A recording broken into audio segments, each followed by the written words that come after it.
नमस्कार, मैं हूं अनुराधा प्रसाद। कुछ महीने पहले महाराष्ट्र के एक बहुत ही कद्दावर नेता ने कहा कि मेरी निजी संपत्ति पर मेरे बेटे बेटियों का हक है, लेकिन मेरी राजनीतिक विरासत पर पहला हक कार्यकर्ताओं का होना चाहिए। उनकी बात में साफ गोई थी, एक ईमानदार सोच थी। चुनावी राजनीति में वोटर तय करता है कि किसे कबूल करना है और किसे खारिज। अब की बार पश्चिम महाराष्ट्र में 83 साल के शरद पवार अपनी सियासी जमीन अपने ही भतीजे अजीत पवार से बचाने के लिए दिन रात एक किए हुए हैं। सभी पार्टियां हर क्षेत्र के वोटरों को साधने के लिए अलग अलग रणनीति पर आगे बढ़ रही हैं। विरोधियों को ललकारने के लिए क्षेत्र के हिसाब से मुद्दों को धार देने का काम भी जारी है। कल के एपिसोड में मैं आपको बता चुकी हूँ कि अलग राज्य बनने के बाद महाराष्ट्र की राजनीति किस तरह आगे बढ़ी, बाला साहब ठाकरे और शरद पवार पॉलिटिक्स की धुरी कैसे बने। आज मैं आपको बताऊंगी कि 1990 के दशक में महाराष्ट्र की राजनीति किस तरह बदली, बीजेपी शिवसेना राज्य में मातोश्री कैसे बनी महाराष्ट्र का पावर सेंटर, कैसे टूटा बीजेपी शिवसेना का 25 साल पुराना दोस्ताना, महाराष्ट्र पॉलिटिक्स के मिडनाइट चैप्टर से लेकर सत्ता के लिए बनते बिगड़ते रिश्तों तक हर अहम पन्ने को पलटने की कोशिश करेंगे अपने कार्यक्रम महाराष्ट्र में ललकार पार्ट 2 में।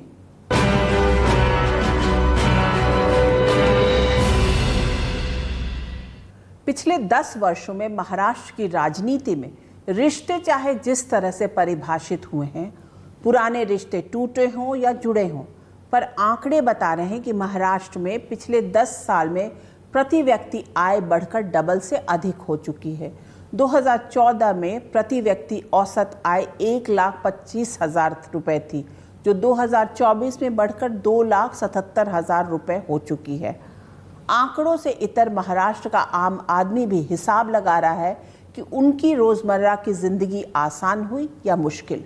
कोई मराठा आरक्षण के मुद्दे पर नेताओं को सबक सिखाने के लिए कमर कसे हुए है, तो विदर्भ के किसान अच्छे दिनों का इंतजार किए बैठे हैं।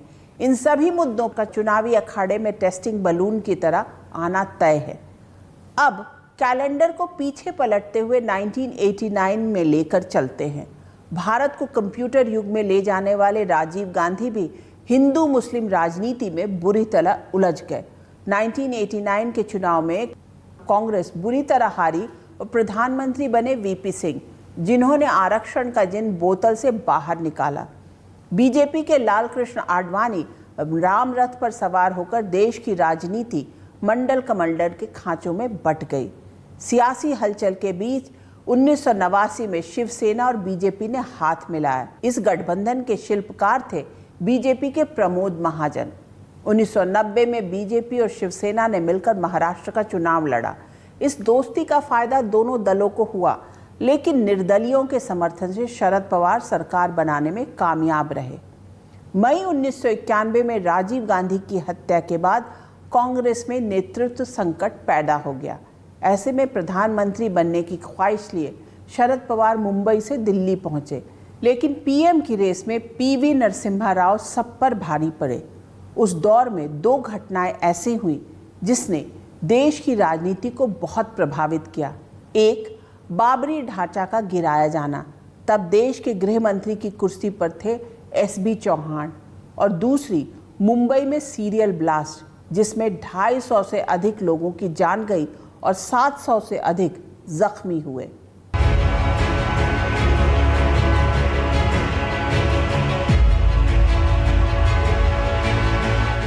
कहा जाता है कि मुंबई कभी सोती नहीं, थकती नहीं, रुकती नहीं, हमेशा भागती रहती है।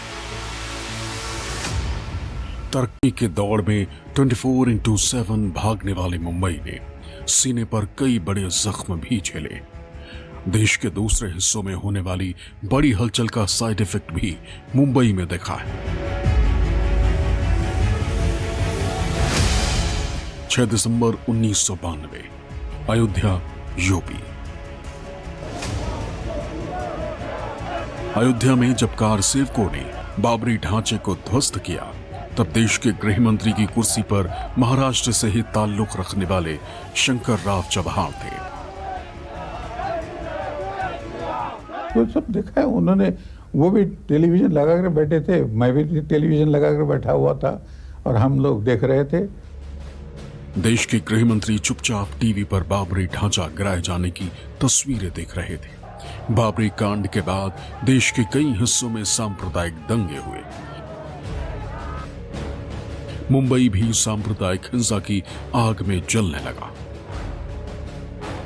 बाल ठाकरे ने बाबरी कांड को शिव सैनिकों की जीत बताया था। दिसंबर 1992 से जनवरी 1993 तक चले दंगों में करीब 900 लोग मारे गए।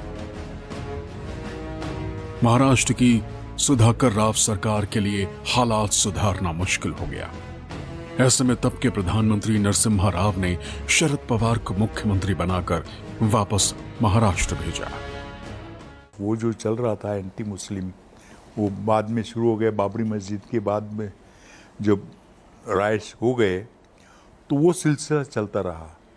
उसमें वो सुधाकर नाइक काबू नहीं कर पाए थे। शरद पवार महाराष्ट्र में आना नहीं चाहते थे। अब राव को ये लगा कि अगर ये इधर रहता है, शरद पवार अगर इधर रहते हैं तो अपने को तकलीफ दे दी, तो उसको भेजना चाहिए महाराष्ट्र में। मुंबई हिंसा के दौरान शिव सैनिकों की भूमिका पर सवाल उठे। शरद पवार मुंबई में जिंदगी दोबारा पटरी पर लाने के लिए जूझ रहे थे। 12 मार्च 1993 मुंबई में सिलसिलेवार 12 जगहों पर धमाके हुए, जिसमें 257 लोग मारे गए और 700 से अधिक घायल हुए। बॉम्बे स्टॉक एक्सचेंज की बिल्डिंग में भी धमाका हुआ, जिसमें 50 लोगों की जान गई। शरद पवार के चौथी बार बतौर मुख्यमंत्री शपथ लेने के हफ्ते भर के भीतर मुंबई को सीरियल ब्लास्ट का जख्म मिला। वो अपनी आत्मकथा on my terms from the grass roots to the corridors of power में लिखते हैं। मैं अपने मंत्रालय की 6ठी मंजिल पर बैठा था कि नजदीक के इलाके से ही भारी विस्फोट की आवाज सुनाई दी। मैं दौड़कर खिड़की के पास गया तो देखा 1 किलोमीटर से भी कम दूरी पर नरीमन पॉइंट पर एयर इंडिया बिल्डिंग के पास हंगामा मचा है। उस इमारत से आग और धुआं निकल रहा था। चूंकि 50 मिनट पहले ही मुझे बॉम्बे स्टॉक एक्सचेंज पर हुए बम विस्फोट का समाचार मिला था, इसलिए मैंने तुरंत अंदाजा लगा लिया कि यह भी बम विस्फोट की घटना है। मैं तुरंत ही मौके पर पहुंचना चाहता था, लेकिन मुंबई के पुलिस कमिश्नर ने मुझे रोक दिया। कहा जाता है कि मुंबई दंगों में मारे गए मुस्लिमों की मौत का बदला लेने के लिए सीरियल ब्लास्ट कराए गए थे। मुंबई में फिर से सांप्रदायिक हिंसा भड़कने का खतरा मंडरा रहा था। ऐसे में पवार सरकार की कोशिश रही कि किसी भी तरह से सीरियल ब्लास्ट को मजहबी रंग देने से रोका जाए। वक्त के साथ मुंबई में जिंदगी दोबारा पटरी पर आने लगी।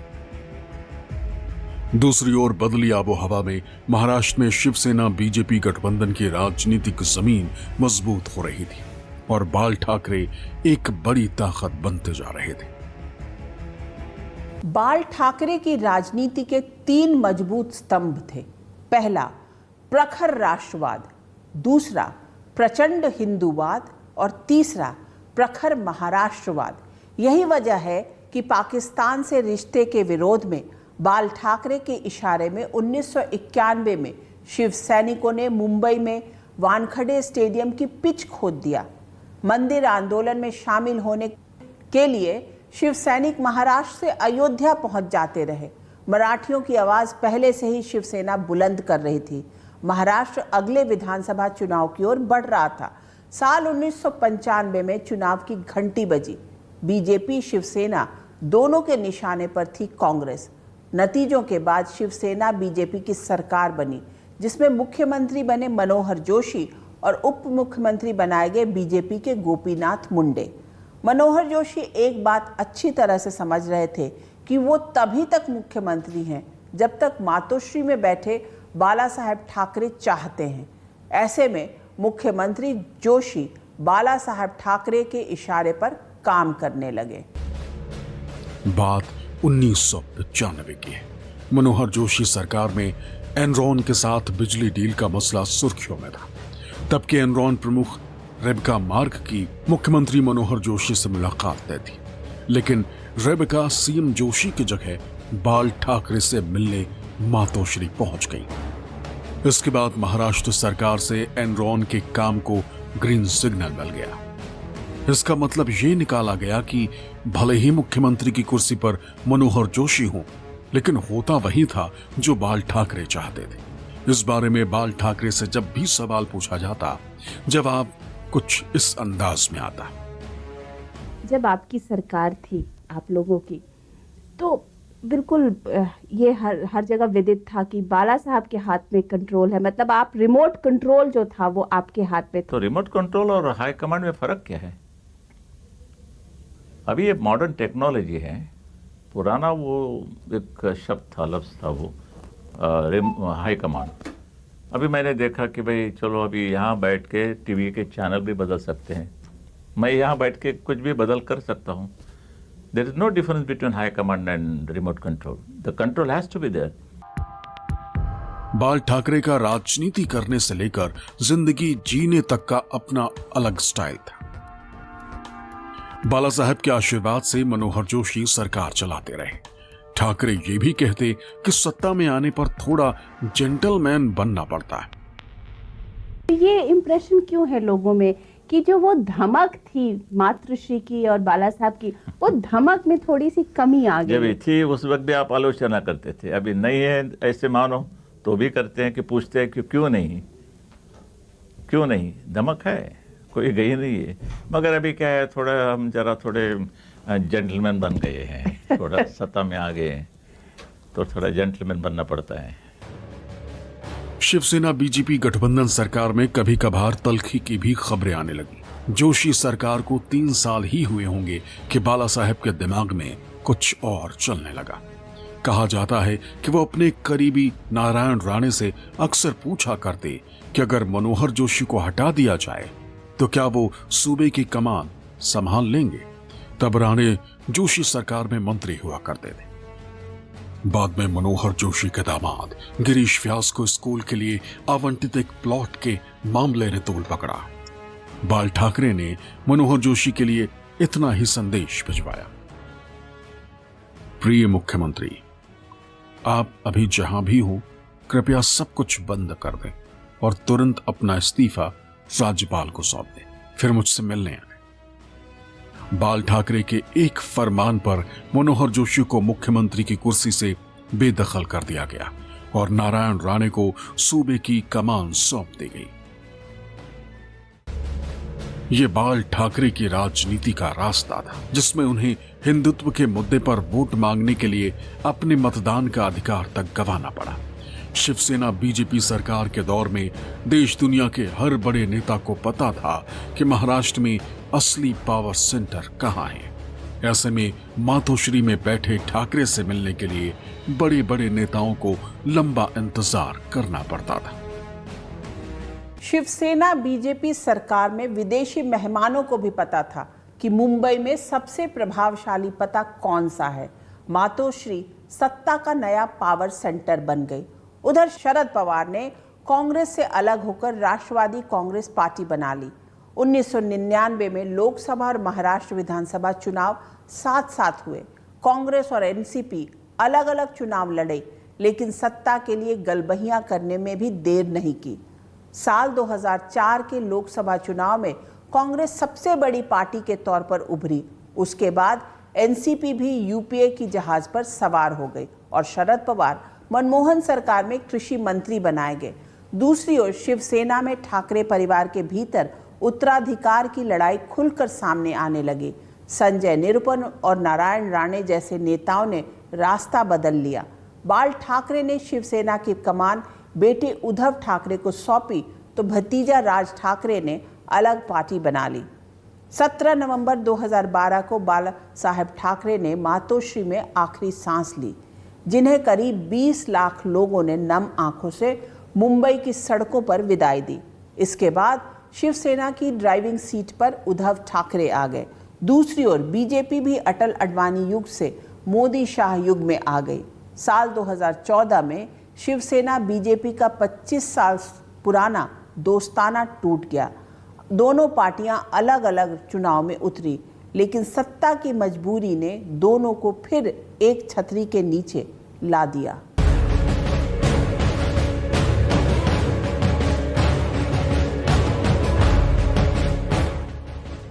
देश की आर्थिक राजधानी मुंबई ने अंडरवर्ल्ड का गैंग वॉर देखा। लोकल ट्रेन में सीरियल ब्लास्ट के जख्म को झेला। 26/11 हमले में पाकिस्तान से आए आतंकियों ने 60 घंटे तक मुंबई को एक तरह से बंधक बनाए रखा। लेकिन मुंबई हर चोट और दर्द के बाद एक बार फिर उठ खड़ी हुई। अरब सागर की लहरों ने विलासराव देशमुख हो या फिर सुशील कुमार शिंदे, अशोक चौहान हो या फिर पृथ्वीराज चौहान, सबका दौर देखा है। विवाद और सियासत दोनों साथ साथ चले हैं। बीजेपी दिग्गज यहाँ की सियासी जमीन में तेजी से खाद पानी मिला रहे थे। एक बार बाल ठाकरे ने यहाँ तक कह दिया कि कमलाबाई यानी बीजेपी महाराष्ट्र में शिवसेना की वजह से फल फूल रही है। 2012 में शिवसेना सुप्रीमो बाल ठाकरे का निधन हो गया। इसके बाद शिवसेना की कमान पूरी तरह से उद्धव ठाकरे के हाथों में आ गई। 2014 में बीजेपी में मोदी शाह का दौर शुरू हुआ तो महाराष्ट्र में बीजेपी शिवसेना गठबंधन की नींव रखने वाले न तो प्रमोद महाजन इस दुनिया में थे, न उस रिश्तों को सींचने वाले गोपीनाथ मुंडे।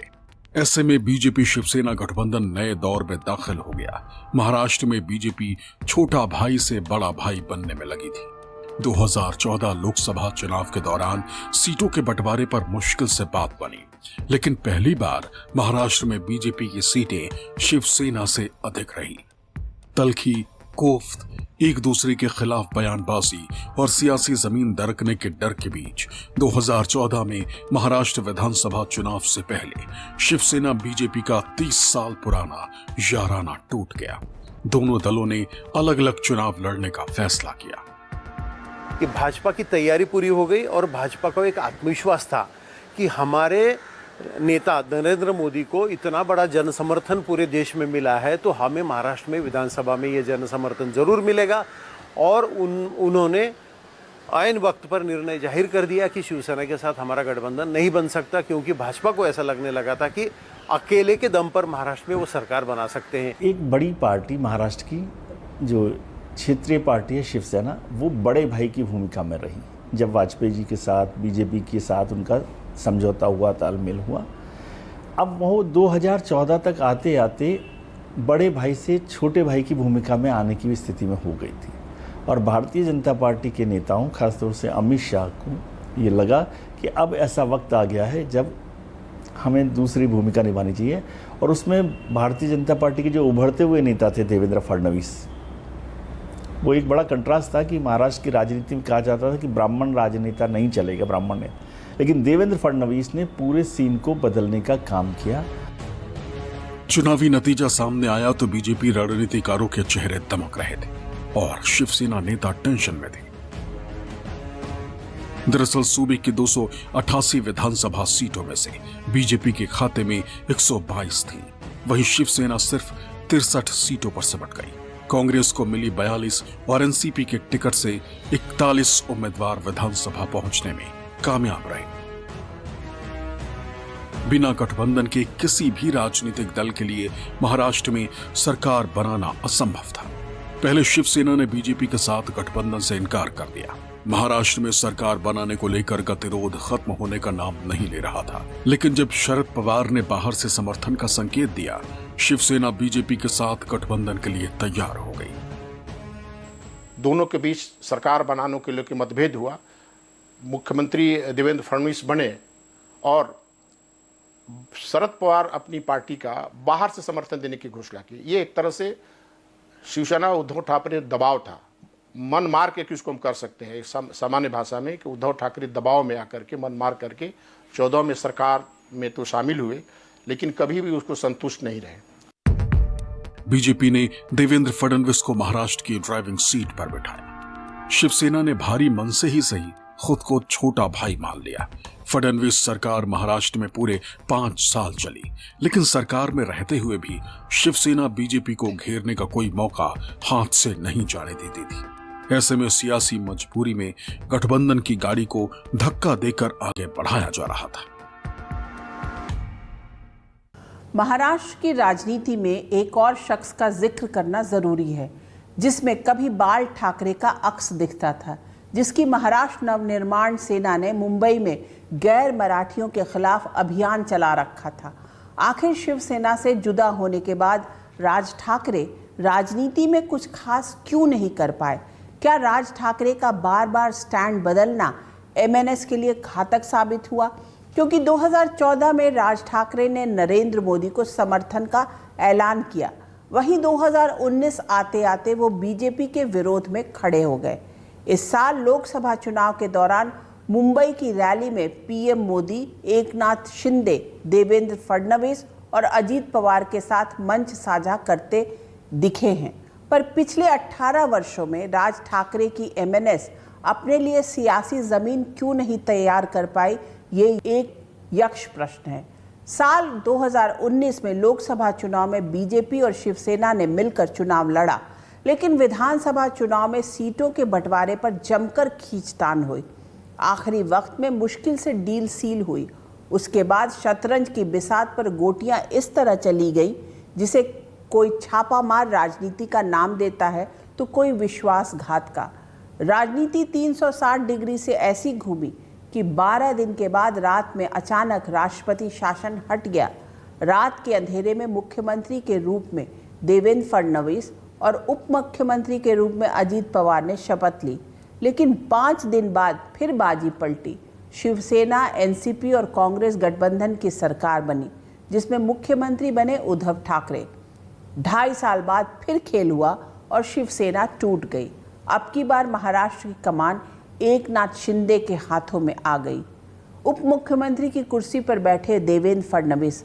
कहा जाता है कि फडणवीस ने शिवसेना और एनसीपी दोनों को तोड़कर उद्धव ठाकरे और शरद पवार से हिसाब बराबर कर लिया।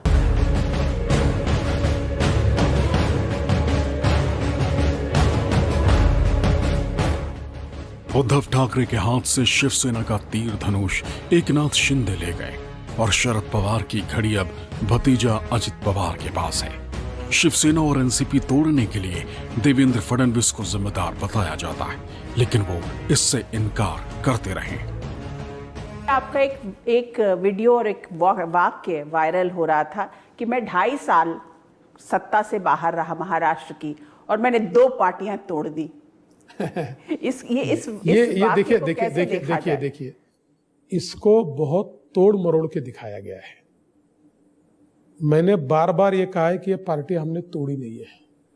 मैंने बार बार ये कहा है कि ये पार्टियां उनके अहंकार के कारण और उनके एक प्रकार से अति महत्वाकांक्षा, इसके कारण यह पार्टियां टूटी है। 2019 में बीजेपी शिवसेना ने मिलकर चुनाव लड़ा, लेकिन चुनावी नतीजों के बाद उद्धव ठाकरे नए समीकरण पर काम करने लगे। 2019 में फडणवीस ने रात के अंधेरे में मुख्यमंत्री पद की शपथ ली और अजित पवार ने उप मुख्यमंत्री पद की। बाद में अजित पवार वापस लौट गए। ऐसे में 5 दिन में ही फडणवीस को सीएम पद से इस्तीफा देना पड़ा। ऐसी नौबत क्यों आई, इसे कुछ इस तरह से फडणवीस ने बयां किया था। अजित पवार की बात अगर हम करें, यही सिचुएशन थी 2014 में, 2017 में, 2019 में। पवार साहब ने स्वयं हमसे बातचीत करके बीजेपी के साथ आने की बात कही, अजित दादा को आगे रखा और बाद में पवार साहब मुकर गए और अजित दादा को विलन बनाया। तो अजित पवार के ध्यान में यह आया कि ये मुझे विलन क्यों बना रहे हैं, क्योंकि मैं विलन बनता हूं तो पार्टी सीधे सीधे सुप्रिया ताई के हाथ में जाती है। तो इसलिए उनको भी अपने अस्तित्व की लड़ाई थी। उनको ये समझ में आ रहा था कि उनको समाप्त किया जा रहा है। उनको भी ये लग रहा था क्योंकि वो क्यों हमारे साथ आए, उनको बार बार पता है कि मोदी जी के साथ जाना चाहिए और आगे किया और पीछे से सीढ़ी निकाल दी। तो ये सारी चीजों के कारण वो भी हमारे साथ आए। महाराष्ट्र की सियासी बिसात पर गोटियां इस तरह चली गईं कि उद्धव ठाकरे देखते रह गए। उनकी शिवसेना टूटी और सरकार भी औंधे मुंह गिरी। ये सब किया एकनाथ शिंदे ने, जो खुद को असली शिव सैनिक और बाला साहेब ठाकरे के रास्ते पर चलने वाला बताते हैं। ऐसा बदलाव क्यों हो गया उद्धव ठाकरे में? भाई ठाकरे खानदान, ठाकरे परिवार, मतलब वही तो बदलाव हो गया, इसलिए तो छोड़ दिया हमने। नहीं, पर आप तो कुछ तो देखे होंगे ना, आप तो उनको बहुत साल से देखे हुए। ठाकरे जी के विचार से प्रभावित लोग हैं। बाबा साहब ठाकरे जी कार्यकर्ता को संभालने वाले नेता थे, उनके सुख दुख में शामिल होने वाले नेता थे, और कभी भी अपने विचारधारा से कॉम्प्रोमाइज नहीं करते। सत्ता हो या ना हो, सत्ता तो आती है जाती है, लेकिन कभी भी उन्होंने विचारधारा के साथ, हिंदुत्व की विचारधारा और विकास की विचारधारा और देश की सुरक्षा, इनसे कभी कॉम्प्रोमाइज नहीं किया। इन्होंने तो वही कर दिया। अभी उनको भगवा रंग, कलर, एलर्जी लगने लग गया। महाराष्ट्र में महायुति गठबंधन सरकार अपने तरीके से चल रही थी। एनडीए को महाराष्ट्र में वोटों का गणित अपने पक्ष में दिख रहा था, लेकिन लोकसभा चुनाव में गणित पर केमिस्ट्री हावी दिखी। महाराष्ट्र की 48 लोकसभा सीटों में से बीजेपी को 9, शिवसेना शिंदे गुट को 7, एनसीपी अजित पवार गुट को 1 सीट मिली। स्ट्राइक रेट के लिहाज से बीजेपी का प्रदर्शन निराशाजनक रहा। शायद यही वजह है कि विधानसभा चुनाव में सीटों के बंटवारे पर गठबंधन साझेदारों में अभी तक आखिरी सहमति नहीं बन पाई। कुछ सीटों पर पेच फंसा हुआ है। इस बीच बीजेपी ने पहली लिस्ट जारी करते हुए 99 सीटों पर अपने उम्मीदवार घोषित कर दिए हैं। लोकसभा चुनाव के दौरान महाविकास अघाड़ी में कांग्रेस को सबसे अधिक 12 सीटें मिली। 9 सीटों के साथ शिवसेना उद्धव ठाकरे गुट दूसरे नंबर पर रहा। 8 सीटों के साथ तीसरे नंबर पर रही शरद पवार की एनसीपी। समाजवादी पार्टी भी कुछ सीटों की दावेदारी कर रही है। ऐसे में महाविकास अघाड़ी के नेताओं के बीच लगातार मीटिंग पर मीटिंग हो रही है, लेकिन सीटों के बंटवारे पर अभी तक डील सील नहीं हो पाई। महाराष्ट्र के चुनावी अखाड़े में महाविकास अघाड़ी और महायुति दोनों गठबंधन के सामने कमोबेश एक जैसी चुनौतियां हैं। टिकट एक, दावेदार अनेक। टिकट कटने से नाराज नेताओं के बागी बनने का खतरा सभी दलों को सता रहा है। साथ ही मराठा आरक्षण का मुद्दा महाराष्ट्र में एनडीए को डेंट मार सकता है। ऐसे में महाराष्ट्र के मौजूदा मुख्यमंत्री एकनाथ शिंदे हिसाब लगा रहे होंगे कि लोकसभा चुनाव में तो उनके दल का स्ट्राइक रेट बेहतर रहा, लेकिन क्या विधानसभा चुनाव में भी उनका तीर सही लगेगा? कुछ ऐसा ही टेंशन अजीत पवार, शरद पवार, उद्धव ठाकरे को भी होगा। कांग्रेस के रणनीतिकार भी हिसाब लगा रहे होंगे कि जम्मू कश्मीर और हरियाणा के चुनावी नतीजों का महाराष्ट्र में किस तरह का साइड इफेक्ट दिखेगा। महाराष्ट्र का आम आदमी भी हिसाब लगा रहा है कि किसे वोट देने पर उसकी रोजमर्रा की मुश्किलें कम होंगी, उसके बच्चों का भविष्य बेहतर होगा। आज के इस एपिसोड में बस इतना ही। आपसे फिर मुलाकात होगी किसी ऐसे मुद्दे के साथ जिसे जानना और समझना हम सबके लिए बहुत ज़रूरी होगा। तब तक के लिए मुझे दीजिए इजाज़त। निष्पक्ष खबर, सटीक विश्लेषण और अपने हक से जुड़े मुद्दों के लिए आप देखते रहिए न्यूज़ 24। नमस्कार।